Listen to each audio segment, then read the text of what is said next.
Well, good morning, good afternoon, good evening, wherever you may be across this beautiful blue-green globe of ours. Welcome to a special edition of Real News Live on a Tuesday afternoon with our special guest, one of our best friends, Andy Schectman from Miles Franklin. Andy, how you doing this morning, and what's been going on?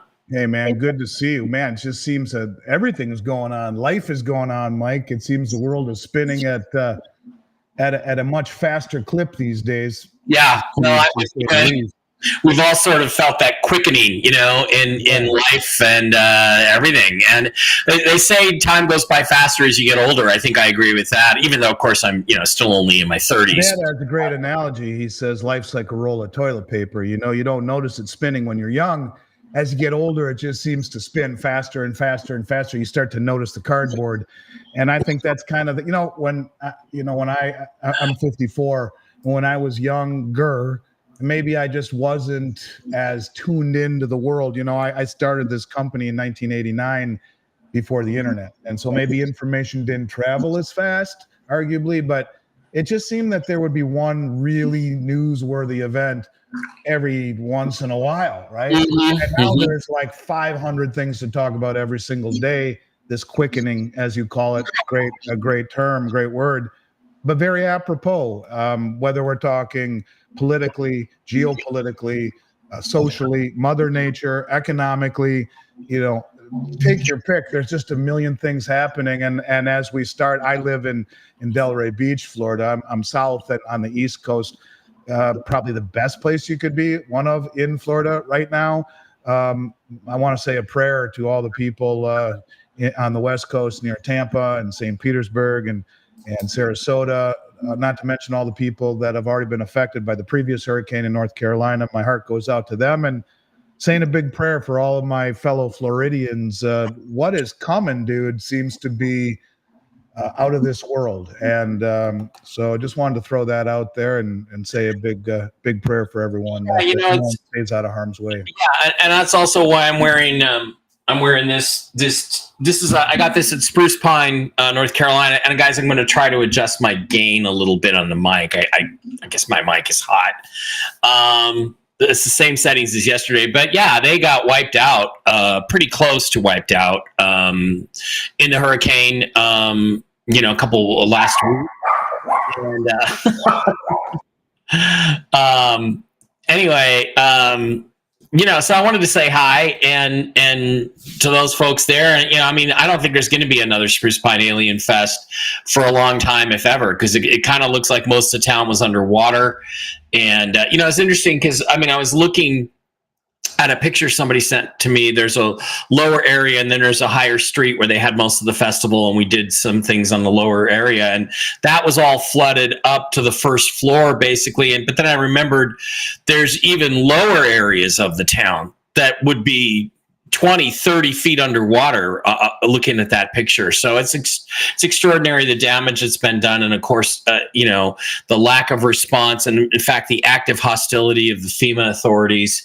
I'm either super loud or Andy's really quiet. Well, Andy doesn't seem quiet to me. So maybe I'm just loud, but FEMA, it's like too stupid to be stupid in a world where money is created at the drop of a hat. Which is stupid as it is to me, where we can spend $100,000 a second. That's how much debt we're creating. 1, 2, 3, keep on going. $1 trillion every 90 days. Took 200 years to do that. The first time we're doing it in 90 days, you think these idiots would have enough foresight to at least make the hollow gesture of stocking the shelves of FEMA.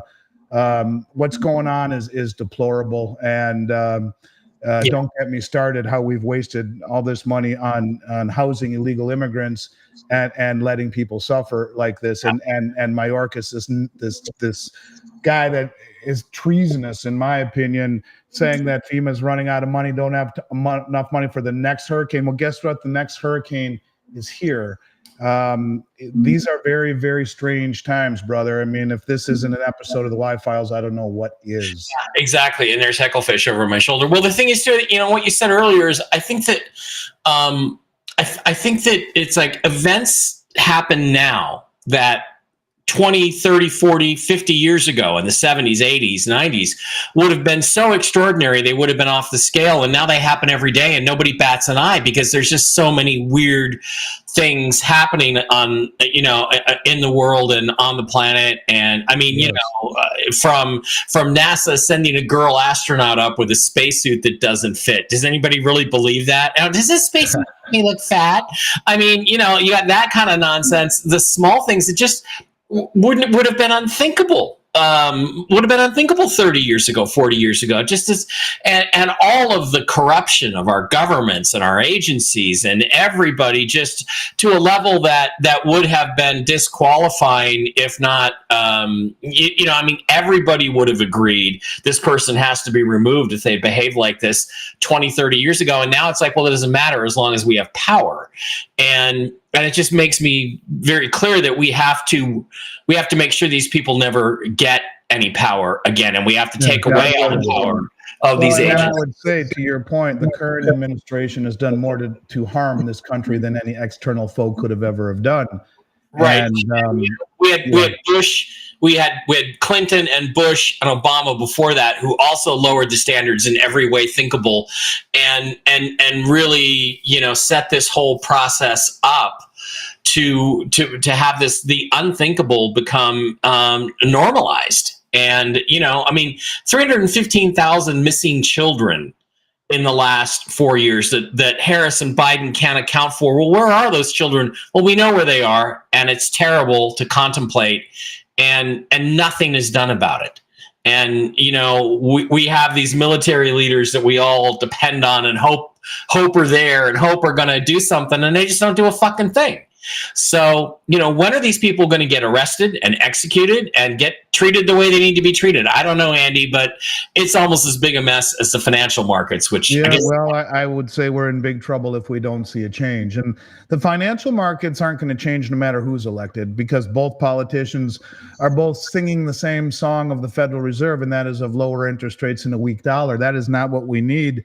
Mm-hmm. In terms of where this is heading from a financial standpoint, it all speaks to a reset. It speaks to debt accumulation bigger than our ability to pay it off. If we look, for example, just in a world of stupidity, since 2023, June of 2023, our debt has gone up by $4 trillion, and over that that's 14%.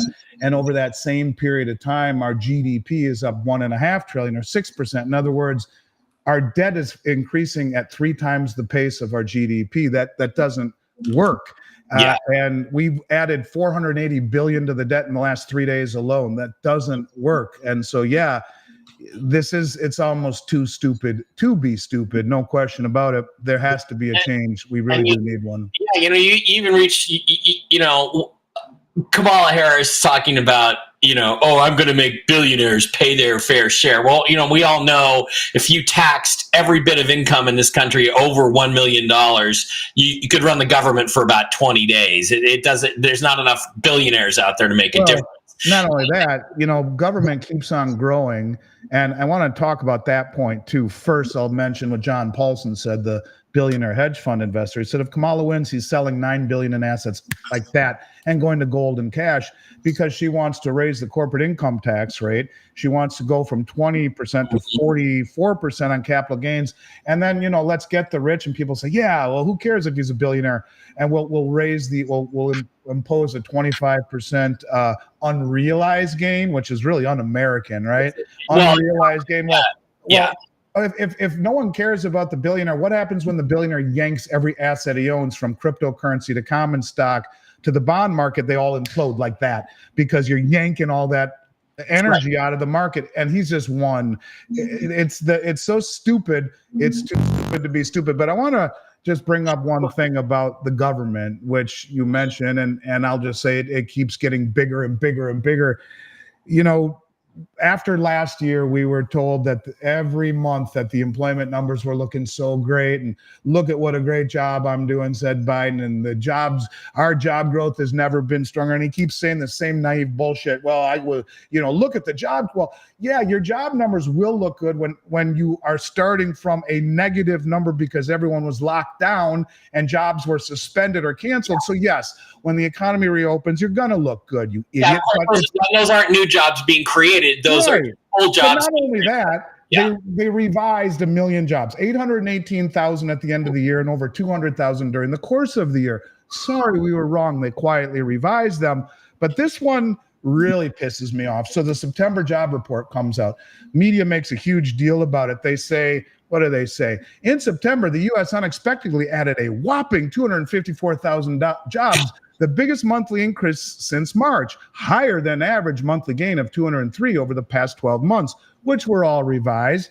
But then we find out that really what happened was that we lost 458,000. They're called non-seasonally adjusted jobs. Those are the kids working as in lawn care and at the grocery store, going back to school. So those jobs are gone, right? So, but how did we get the addition? We lost 458,000, but somehow we gained 240,000. You know what they did? This is no bullshit.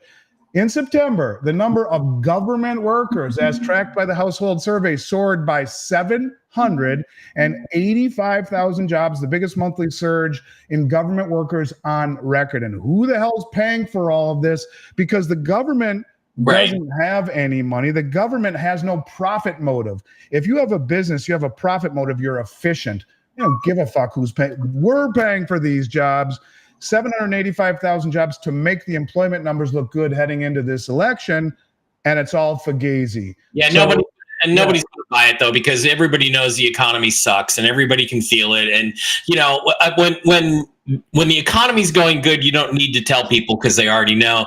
By the way, I wanted to also mention, I saw a great meme the other day, which is that none of your problems are because someone else is a billionaire. Okay, so just keep that in mind. The other thing, Andy, that you have to look at is, again, I think that there's a fundamental questioning of everything going on right now. I mean, I hear people saying, and I've been saying for a long time, why do we need to pay taxes? What are we paying taxes for when they can just print as much money as they want? Let them print all the money and spend it however they want to in the government. And, it's too late to do anything about it now. We may as well spend ourselves to the singularity, right? To the black hole, to the singularity point where the whole thing comes down. And why do people have to pay taxes? It doesn't do anything. It doesn't go anywhere. And of course, there's the whole other thing where it's actually all being collected by the IRS to pay off the European creditors that have been financing the United States for the last 270 years or whatever it is. Anyway, 240 years. But,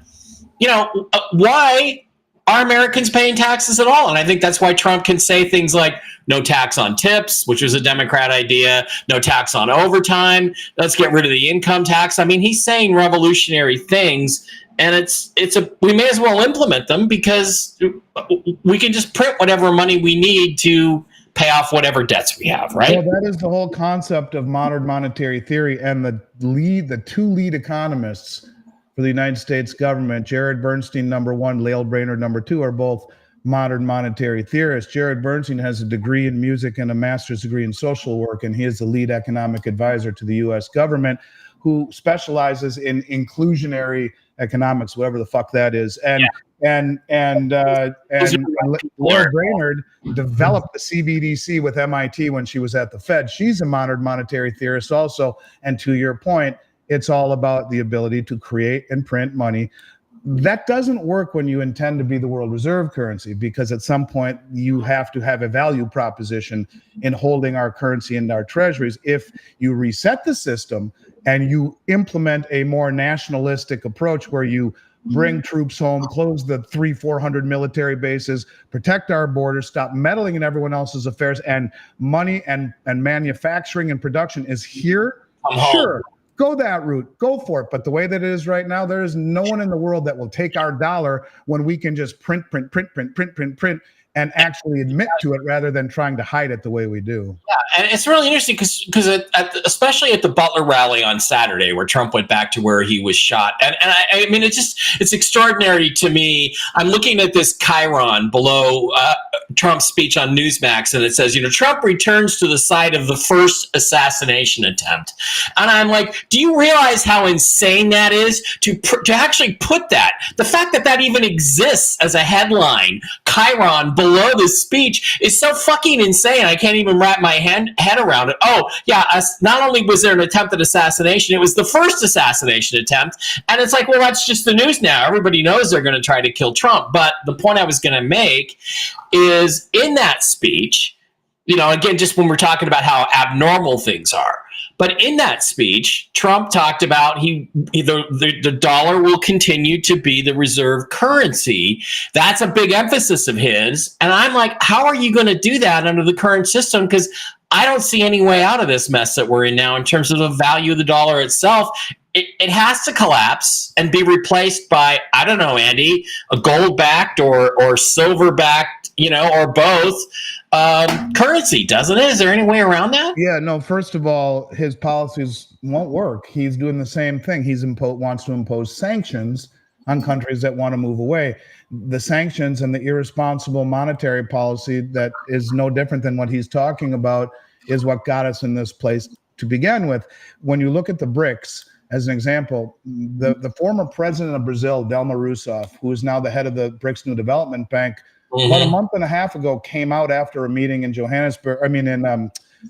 Petersburg, and she said that we have agreed in principle to a new settlement currency called the unit, which will be 40% gold-backed, traded over Project Enbridge. Now, I don't need to go too deep down the rabbit hole. I've talked about it over and over and over again in tons of my podcasts, but in theory, you have a very powerful woman who is now the head of the BRICS New Development Bank, which is like the World Bank.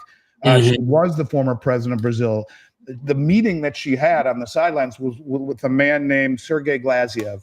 And Sergei has been the architect of the BRICS currency for 4 years. It's why publicly in over 2,000, 3,000 videos, I said they will issue a gold-backed currency. Gold has been revalued as tier 1 by the Bank of International Settlements. The Bank of International Settlements is standing behind Project Enbridge, which was a development made by China, Hong Kong, Thailand, the UAE, those 4 countries. And guess who just became the 5th full participant? None other than Saudi Arabia. The Enbridge is not compatible with US dollars. And it is a system that will allow cross-border payment in central bank digital currencies free from the SWIFT interference. The settlement token, which will be independent of each country having their own CBDC. And by the way, if you look at all of the world's GDP and take the countries that comprise it, 99% of those countries have a CBDC in operation or development. They'll all trade their local currencies with one another. And they've been doing that for the last year and a half. But if they want to settle in something outside of those CBDCs, it will be in the unit token, which is a basket of 60% BRICS plus currencies, no more than 30% of any one currency in that basket, and 40% gold in kilo bars deliverable upon demand. And one of the kickers here, the key, if you look, I did a simple Google search before I jumped on here with you. And here, yes. Just real quick, isn't this what Gaddafi was trying to do in Africa before Hillary Clinton and Obama killed him? Had him killed? He wanted to sell oil in, I think, the gold dinar. He wanted to create that. It's similar, but yes, that is exactly what's happening. But the difference is Gaddafi was on an island. Here you have safety in numbers, and you have 3 of the 4 largest nuclear arsenals in the BRICS. Not a wise move, but nonetheless, your point is valid. Yes, and you could argue, that there certainly will not go. This will not go by easily with the West. But a simple Google search before I jumped on, these are the countries that have repatriated their gold in the past year and a half from the New York Fed and the Bank of England. And by the way, countries would leave their gold for forever at the Bank of England, which is a 140-year-old exchange, or the LBMA, 140-year-old exchange, which gives direct access from the Bank of England where people would store their gold, or countries. And the New York Fed direct access to the COMEX, the two major trading hubs in the world. Side note, the cumulative volume in Shanghai, the Shanghai Metals Exchange, over the past 6 months is up 400%. It surpassed the COMEX now. So it's the LBMA1, the Shanghai 2, and COMEX 3. But all of these countries forever have traded their gold at the Bank of England or at the LBMA, held at the Bank of England for safekeeping, and through the COMEX held at the New York Fed for safekeeping. In the past year and a half, here are the countries, and there's more, but this is a simple Google search. Germany, Austria, Slovakia, Argentina, the Netherlands, Saudi Arabia, Hungary, Belgium, Egypt, Senegal, Romania, Nigeria, Poland, Ghana, India. India just bought 1.5 times the amount of gold they bought all of last year, which was a record year. In the first 4 months of this year, brought it all home, along with 100 metric tons they've held at the Bank of England since 1991, along with Turkey, France, Serbia, Venezuela, Algeria, Cameroon, South Africa, Czechoslovakia, and the list goes on. And the reason they've done this, now everyone would say, well, it's because no one trusts the West after weaponizing the treasury market against Russia. We stole their $5 billion in assets and have given it to the Ukraine in the form of weapons. That's a line you don't come back from. You're supposed to be impartial as a world reserve currency, but it's not. That's not the reason. That's part of it. The other reason would be if you look at the white paper on the unit settlement token that has been ratified to the point of agreed in principle with the big meeting, the BRICS meeting in 3 weeks here, 2.5 weeks, is that the gold that comprises each country will mint their own unit tokens. And the gold and the currency that is used to mint the tokens will be put into escrow account. But here's the key: within the borders of the countries that possess it. In other words, a unipolar world is everyone has to hold their shit at the Bank of England or the New York Fed. This is a multipolar world where everyone holds their own stuff. It's audited independently and continuously with great penalty from deviating from the protocol of the unit. But the point is, all these countries can hold their own gold. They don't have to trust Beijing. They don't have to trust Moscow. You don't have to have India and China trusting each other with the settlement token, but they all have to take care of their economic house. Their monetary policy will not be tied directly to the United States anymore. It will be their own economic ecosystem. But if all of these countries who have been trading locally right now with digital yuan for, like Brazil, selling corn and soybeans for yuan, that yuan is immediately convertible into gold on the Shanghai Gold Exchange. So what is gold? The only other tier one reserve asset, as according to who? The Bank of International Settlements. Who's behind what? The Project M Bridge, which is what? A cross-border payment system that the dollar isn't compatible with. Who just joined it? Saudi Arabia. Who joined the BRICS? And so what you have is a situation that is slowly evolving, where it's no longer about trusting the West. It's about commodities and new deals outside the West's ability to suppress and to sanction. And it will happen on a Monday morning. A Sunday night, you'll wake up like that and what the fuck just happened? And this little by little acquisition of gold, of power, of power, of relationships, it's all coming together without the West really being aware of it. You're going to wake up one morning to a new system. It'll be a religious experience for most people in this country. Yeah, that aren't ready for it. And a lot of, I know you are. I know I'm expecting it. I know our friends, Mark, and other people are pretty much expecting it. But, I got some news hints in my Twitter feed to the effect that there was something happening in Asia, actually Sunday night, and it was all just blocked and stopped. They shut down trading again, and flooded, a bunch of money into the system to keep it afloat. What's happening in Asia right now, and is it something we ought to keep our eye on? Let's do short term. In the next week, do you see anything dramatic? I think the West paints a much more negative picture of what's happening in China than really is. Yes, they're having their own problems. Yes, they injected a bunch of liquidity into the system, and yes, it hasn't really worked very well. So, but the point of it is that they have far more in the way of assets than the West does. And as an example, China produces, and the Eurasian continent, the majority of all of the world's physical assets, or do you mean physical assets or paper assets? Well, both physical assets. I mean, they're the largest producer and accumulator of gold in the world. They're the second largest producer of silver in the world. They refine 100% of all the rare earths and produce the majority of them. They have relationships all across the Belt Road Initiative, which is the largest infrastructure project in human history, which comprises 50% of global GDP and 75% of human population as is right now.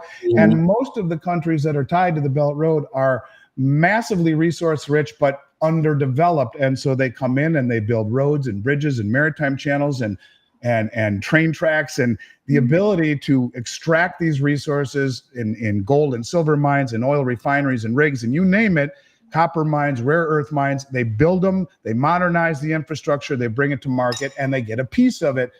And then you look at the countries in the BRICS. They're all, you're talking the majority of oil production, the majority of sea and land routes, 3 of the 4 largest nuclear arsenals, a much larger swath of human population. All of this stuff, yes, it's not perfect, but they are far more inclined with trade surpluses instead of massive trade deficits to weather a global financial storm than the West is. And not only that, they have far more gold and silver than they've ever let anyone on to believe. That is for sure.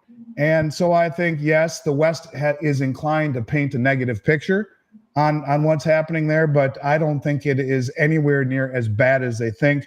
But yes, they did inject a whole bunch of money into the system. The stock market roared and then collapsed.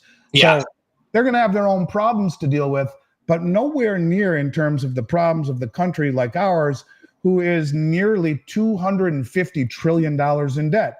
And with very little in the way of resources. The U.S. government balance sheet, if you Google it, they have a $35 trillion, almost $36 trillion debt, $200 trillion plus in unfunded liabilities, Medicare, Medicaid, Social Security, government, military pensions. If you Google what is the largest asset of the U.S. government, you'll puke when you see its student debt. $1.6 trillion is the largest asset. $5 trillion in assets this country has.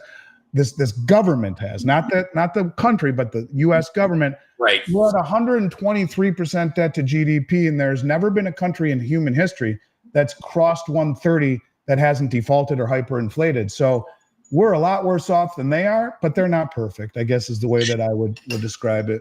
Right. Now, you look at the Spruce Pine area in North Carolina, there are a lot of rare earths there. There's lithium. There's all kinds of stuff that I didn't really know was there. I knew there was a lot of gypsum and quartz. And, that's why it's a popular hotspot for UFOs. A lot of people think because of the crystals and things that are there and the different frequency waves and vibes that go out. So we have all kinds of physical assets in this country, but we're not exploiting any of them or utilizing any of them. And of course, a lot of people think, this hurricane was directed and now BlackRock is going to come in and buy up all of this land around North Carolina that has all this stuff in it, which I think we need to stop, by the way, because people are just going to sell their property for pennies on the dollar just to get out of there. But don't we have the ability to then flip over to a new currency system? And, again, you and I don't know that we really agree on this or that you buy into this, but I say you emit 1.999 perfect, 9999 perfect silver, gold coin, $36 trillion here. Here's your money, Federal Reserve, you're out of business. Do we have to do something like flip to an asset-backed currency and get rid of the old money before the collapse happens, or will it not take place until after the collapse happens? Because the collapse seems like it's weeks away, if at most months away, I would think.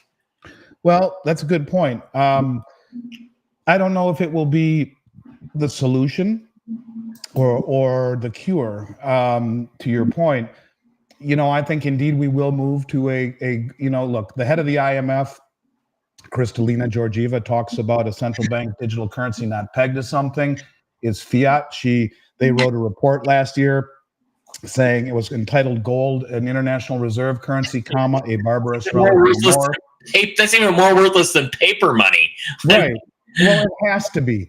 We've come to that point where we've pissed in the punch bowl so much. Here, have a glass. No, thank you. And no one will any longer unless it is pegged. And I do believe. Look, we've already heard from Dilma Rousseff, former president of Brazil, head of the New Development Bank.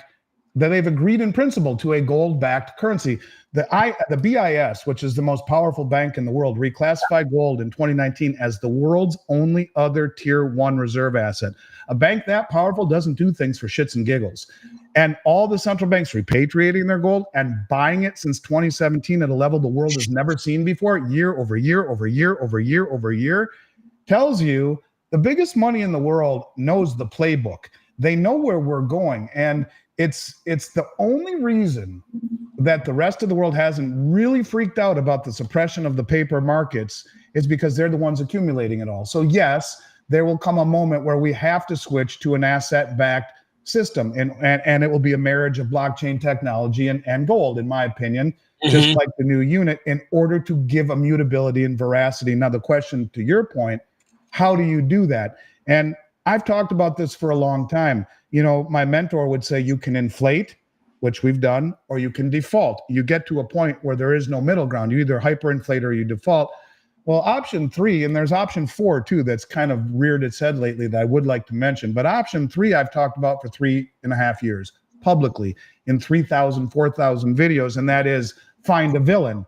You sign an executive order to go green, you weaponize the dollar, and much in the world view us as worse than what Russia's doing. Look at what we did in Iraq, looking for weapons of mass destruction. Sorry, didn't find them, destroyed your country. We're still there occupying it, sanctioning your banks. But thanks will take your oil. Yeah. Yet we can, Janet Yellen can say to CNN that we're okay with Xi Jinping and Putin being buddies in the new BRICS deal, but if Xi gives one penny to Putin, we'll sanction China's banks, companies, and Beijing itself. Never mind the $200 billion we've given with no congressional oversight, and the F-16s and the Stinger missiles we don't count.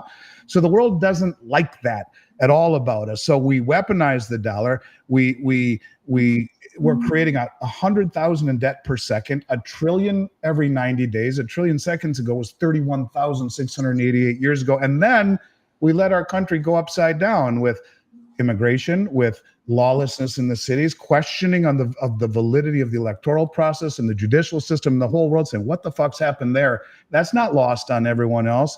So you incentivize this coalition of countries that move against the West and start taking something other than the US dollar for settlement of commodities, because who wants an inflated away dollar from a tyrannical government? No one. We're incentivizing this instead of clinging to the privilege of being the world reserve and taking care of our country inside and fostering confidence outside. We're doing the opposite. Well, that number one economic advisor, Jared Bernstein, his whole thesis is to lose the reserve status. It's a privilege we can't afford. So if that were to happen, and all of a sudden in 2 weeks, the BRICS say we're only going to take this new settlement currency for oil, and bang, every country in the world that's had to stockpile dollars for 50 years to buy oil dumps them. And now all of those dollars hit our shores, creating hyperinflation, and the byproduct is interest rates that spike to the moon to compensate, not by Powell's hand, but by the market. You can't have 30, 40% inflation and 5% interest rates. Your currency dies. So now everything implodes. Stocks, bonds, real estate, the insurance companies loaded in treasuries, the banks that are undercapitalized and over-leveraged, and everything. And it's those sons of bitches who did it. So you find a villain. That's option 3. But there is option 4. And excuse me, I've been battling a cold, Mike. I'm sorry. But option 4. Ivermectin, buddy. Get on ivermectin. Yeah. In fact, I just ordered some and I have it. I just ordered that. Mike Adams has these packages that you can order, and it's all different kinds of antibiotics and stuff. So I do have it. Thank you. But the option 4 is something that the head of the Dutch National Bank has floated, and also Senator Cynthia Loomis from Wyoming. When Trump spoke at the Bitcoin meeting, he spoke about creating in Tennessee a few weeks ago, creating a strategic Bitcoin account to help pay off the debt.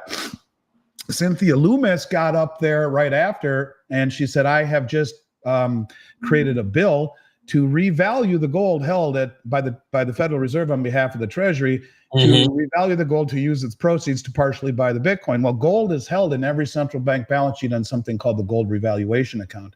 And I do believe that they understand this. So to revalue the price of gold, to reliquify the balance sheet, like Roosevelt did in 33 when he confiscated gold and devalued the dollar by 40%, making gold worth 40% more. These countries understand it. They all understand it. And to see gold priced at $10,000 an ounce wouldn't shock me at all. In fact, every $4,000 increase in the price of gold would give a $1 trillion free and clear payment to the Treasury in their general account. And Janet wouldn't even need congressional approval to revalue it. She would just tell Jerome, make a statement that any country that wants to sell us their gold, put it at $130,000 and our balance sheet is pristine like that. And is it 130? If we say we'll pay it, sure it is. I mean, if that's what someone's going to pay, that is the price. Is it crazy? No.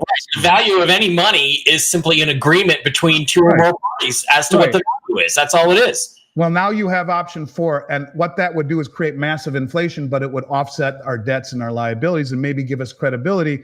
And if we can beat the global south to this, maybe that's how you win. But one way or the other, there will be a reset. And my guess is that that's how you come in with your CBDC, because number 2, Lael Brainerd, who is a modern monetary theorist, who says we don't need to collect taxes. If everything collapses, have no fear. Lael Brainerd is here. I developed, she would say, the CBDC with MIT. Take it, and you too will be made whole. And maybe it's pegged to gold. It's back to gold with veracity, as the head of the IMF said. If it's not pegged to something, it's fiat. So yes, I don't know if it comes as the cure or as the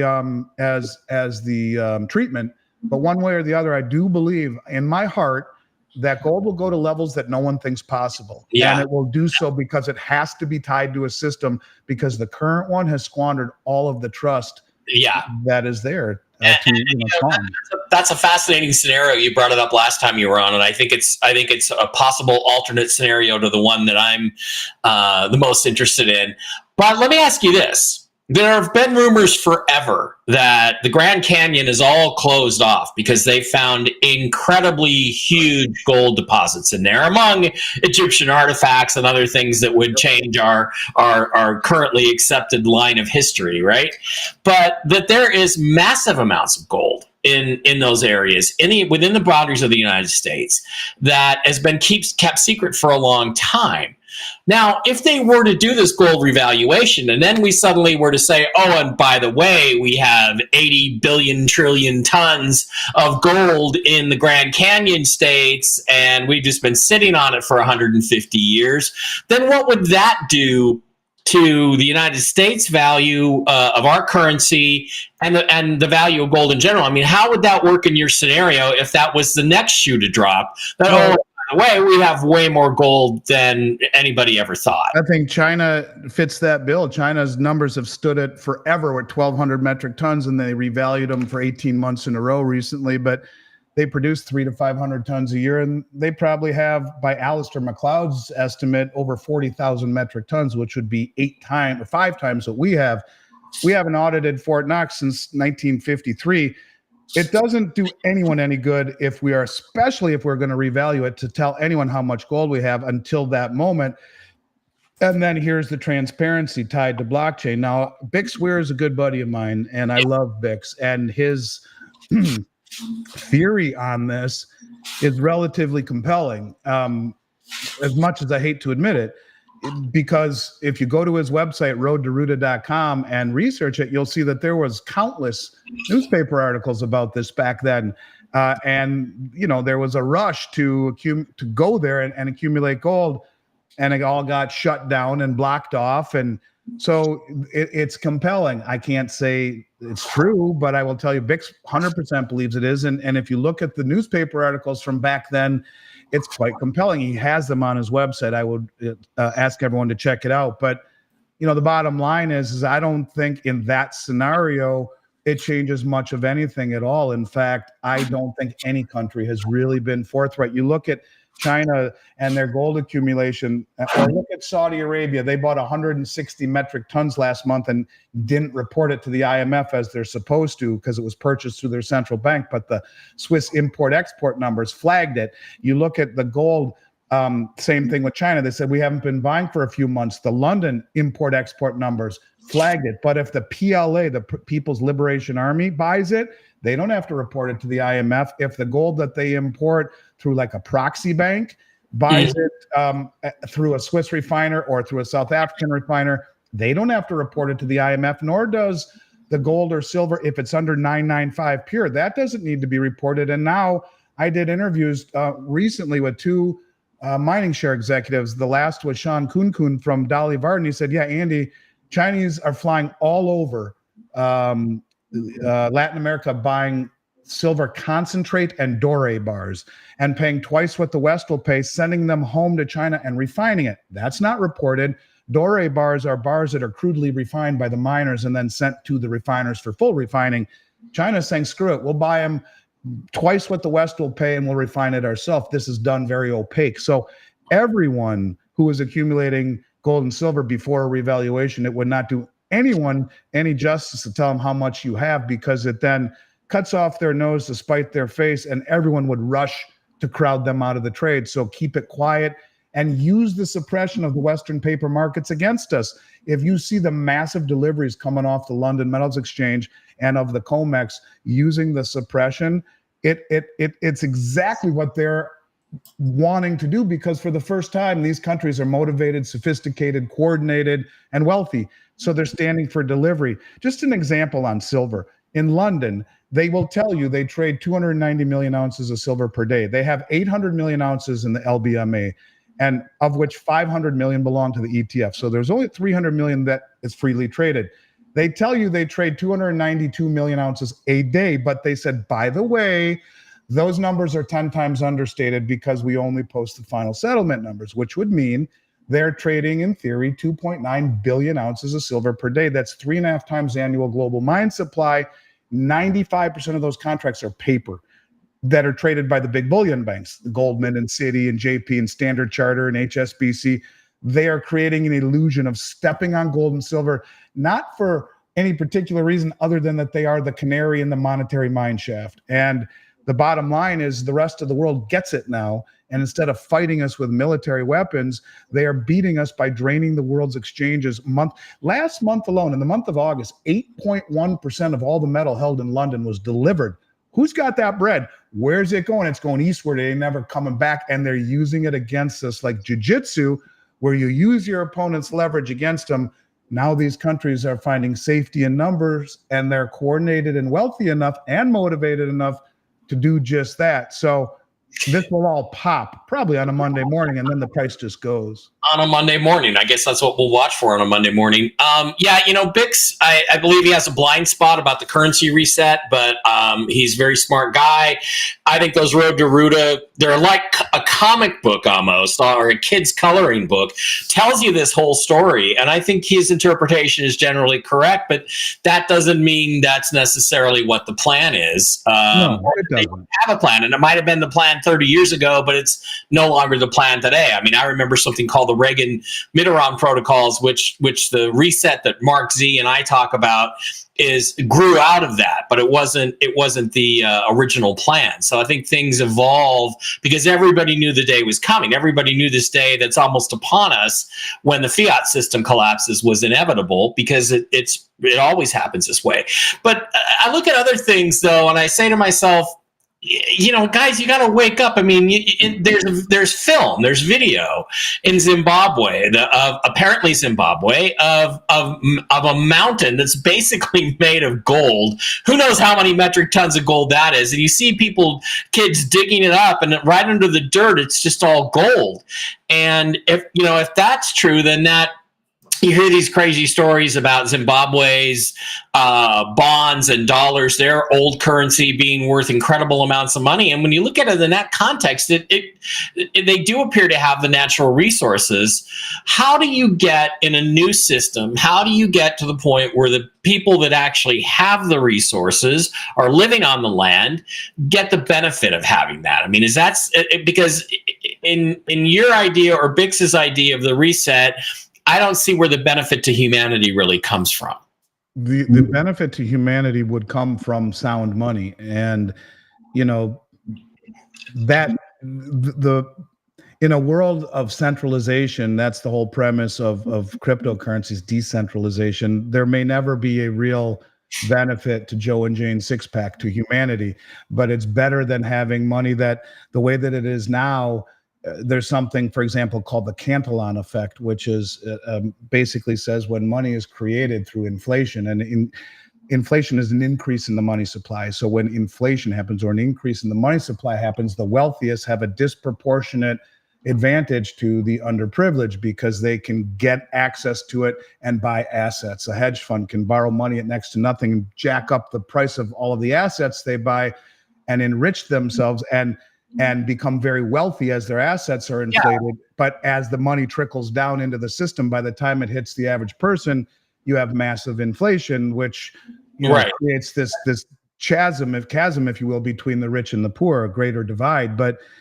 look, the point is simply this: is that if you had sound money and government didn't have the ability to distort it, and you have to add into it free market capitalism, which is the purest form of trade in the respect that people have profit motive, where if you have a profit motive in capitalism, it inspires efficiency, and the best, the best, most efficient player who can bring his or her product or service to the market wins at the lowest price. That is free market capitalism and sound money, where the money that you keep for selling your goods and services retains its value and maybe even appreciates.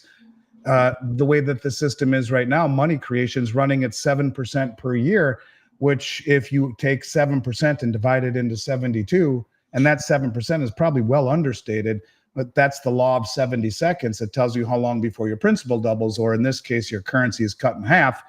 10 years ago, the price or the value of the dollar was worth twice what it is today. At 10.2 years, the currency would be cut in half. But the interesting thing is, you look at gold, it was $1,200 then. So what is it now? $2,650. So gold has just over doubled, or did the dollar lose half its value? You tell me. And so that's the point. It retains its value. So how do people win in this game? Well, they have free market capitalism, so that, it's not about equality, it's about equal opportunity, and who has ingenuity and who works hard and who has the greatest effort to bring the best product to market at the lowest price. And when they get paid for it, their money isn't losing value at a massive clip and is actually retaining its purchasing power. That's the only way that everyone wins. Short of that, it's just a repeat of the same that we've seen throughout all of time. But this is why you see the wealthiest people in the world, the central banks, loading up on gold, because they know that all of these fiat currencies, this experiment that is fiat currencies and Keynesian economics, is coming to a crashing halt. So the best we can do is do as they do and try and stockpile assets that in this case, gold and silver, which have retained their value for 5,000 years. And there's nothing else that even rivals it. Yeah. My guest today is Andy Schectman of Miles Franklin at milesfranklin.com. That's the website up there. I put it in the chat. It's in the description. Please, if you want to look, get any gold or silver, head on over to milesfranklin.com. Andy will take care of you. And hey, if you heard about it on this show, mention to Andy that it was through Mike Bara, my show. If you don't mind, Mike, let me just add something to that. The best way for your listeners to get our special pricing and to answer any questions that they've heard on this or any other show I'm on, or that we've done in the past, would be to send an email to info@milesfranklin. Say that Mike Bara sent me, and we will issue them with no obligation, a very, very, very special price list that's as good or better than anyone in North America. We'll answer any questions, no obligations at all. And if you have questions, put your phone number down. We'll call you. But I really do appreciate you, Mike. And now that I'm starting, or have started, I've done 4 episodes on my own podcast, Little by Little. It's called With Andy Schectman. I would love to have you on and talk about stuff that has nothing to do with what we talked about today. It's more along the lines of how did you get to where you are, and your beliefs, which I happen to be amazed by, and a little bit of a departure from talking economics and something more about having a fireside chat, kind of like we do on Whiskey and Wisdom. Right. And talking economics with you is just, something I've always been fascinated with, but this is a separation for me. And my thing is usually aliens and lots of other cool stuff. But that's what I want to talk about with you on my show, and kind of meld our two audiences together, because, the truth is, information and insight and open-mindedness is important, period, as is understanding what's coming. But I guess you could say that there's importance in both, and I look forward to picking up where we left off real soon, whether it be here or probably more likely on my show in the coming weeks. So look for an invite. We'll do it on your show. And the thing is, it's what we talked about at the top, which is that things are so out of the ordinary now. They're so abnormal that you can feel large shifts coming. I don't want to say cataclysmic because that implies that they're bad. I think we have an opportunity to make this into a great rebirth for the human race, the way we do things. And, a good example going back to the currency reset stuff is Kuwait. When the Kuwaiti dinar revalued, we invaded Kuwait, right? We invaded Iraq to a certain extent, and we printed then the Kuwaiti currency, the new Kuwaiti currency, and revalued it in 1998 and generated all this money to the point that we had a surplus in the budget for the first time in 20 or 30 or 40 years. That was all done by design, but back then you had to be what they called an institutional investor, somebody who was worth at least $10 million or could show you had $10 million to even buy the Kuwaiti currency. Now we have another set of all these other currencies. They tried to repeat the same trick with the Iraqi dinar, and I think it got hijacked by the good guys. And now we're in this situation where there's all kinds of possibilities. There's all kinds of different ways to make money, to get ahead, and the average person has access to them. You can buy foreign currencies, you can buy gold, you can buy silver. For a long time, they didn't want you to be able to even buy gold and silver. That was an insane period that we allowed that to happen. I guess that's when you create a Great Depression, that's how you get people to comply with your demands. So yeah, from 1933 to 1974, it was illegal to own gold in this country. So that's a true point. Absolutely insane, because it says right in the 1933 Black's Law Dictionary, that's the only real money is gold and silver. 0.9999 pure gold or silver is the only real money. And if that's the case, how can you tell people you're not allowed to have money? I mean, it's crazy. So yeah, it is crazy. And but unconventional, crazy times call for unconventional thought. And I really appreciate you having me on, buddy. And I'll look forward to chatting with you soon. And I hope you and everyone else out there, especially all of my brethren here in the state of Florida, stays well. And I definitely will be shooting you an email, and we'll pick up where we left off on my side over here. Sounds great. You take care. You guys take care of yourself. God bless everybody. Andy Schectman at milesfranklin.com. Thanks for being here, Andy, and we will pick up right where we left off on the other side in a couple weeks. Look forward to it, brother. Thanks for being here, everybody. Thanks for stimulating an hour of discussion, and we'll be back. I'll be back later tonight at 9 p.m. Eastern with the new show with Steve, and I was going to say Bix, but I mean Brooks. Steve and Brooks and Blake and myself will be on to do the news show. And how insane is the news going to be getting by 6 o'clock tonight? We don't know. It's going to be